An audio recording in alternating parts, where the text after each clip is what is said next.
All right. Good. All right. So cystic fibrosis has been something that's been a part of my life for years, not me personally, but I've lost friends to it. My best friend, when I was growing up, she died of cystic fibrosis, and that was a big part of my life. And then to know Kelly died of it just a couple of weeks ago, I thought that, hey, let's spread awareness about it. So they teach you guys what it is. So cystic fibrosis is actually named for scarred tissue in the lungs, and it is a genetic disease. So I'm going to explain what genetics are. So you have a mommy and a daddy who love each other very much. And the mommy is a carrier, and dad is a carrier of fibrosis.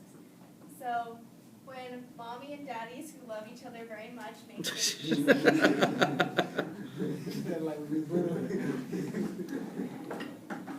they pass on genes. Punnett square. Yeah. And that is a Punnett square. So we're going to pretend mommy and daddy have 4 kids. And so child number 1, child number 2, child number 3, and this one's going to be child number 4. So child number 1 is going to get this gene, which is the cystic fibrosis gene because it's negative, and this gene. Child number 2 is going to get this gene and this gene. Child number 3 is going to get this gene and this gene. So you're making all the different combinations. And then child number 4 is going to get both positive.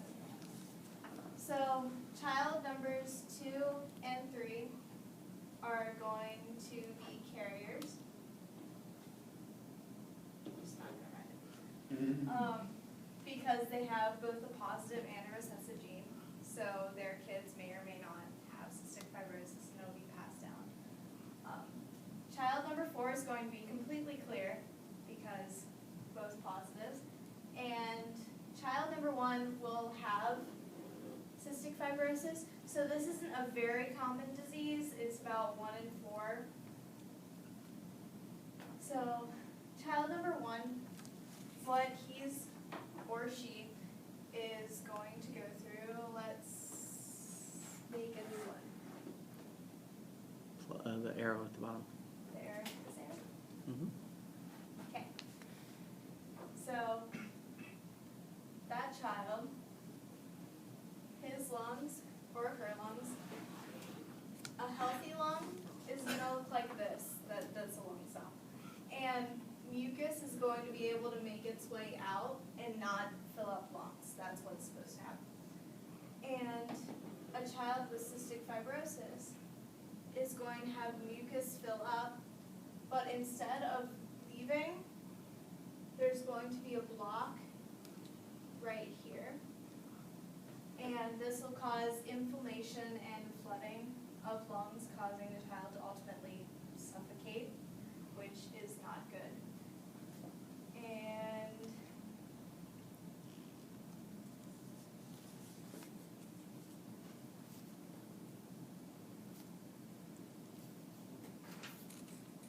when you're being treated for cystic fibrosis, there's not really a lot you can do. There's no cures yet. There's none of that. So what you have to do is spend most of your time in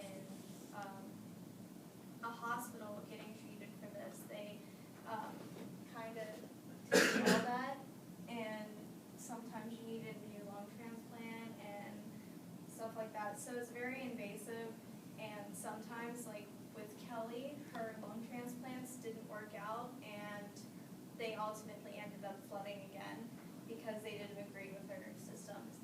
And that's another thing with genetics. When you go and get transplants, they match your DNA. So it's awfully hard to get a transplant, which is why there are so many people on the waiting list for it.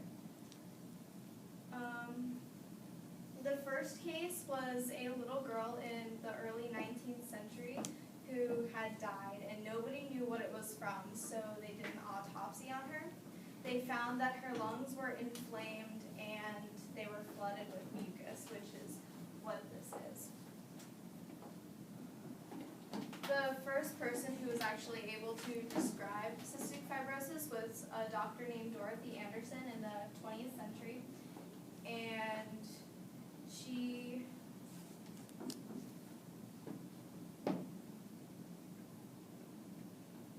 actually died of lung cancer. So she knew a lot about the lungs, but ultimately smoking cigarettes caused her not to live anymore, and she was accredited with it. Although she didn't discover it, she was able to accurately describe it.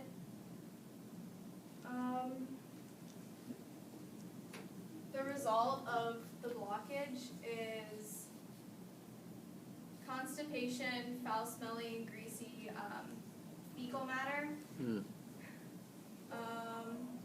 poor growth, and weight gain because you are having so much water retention.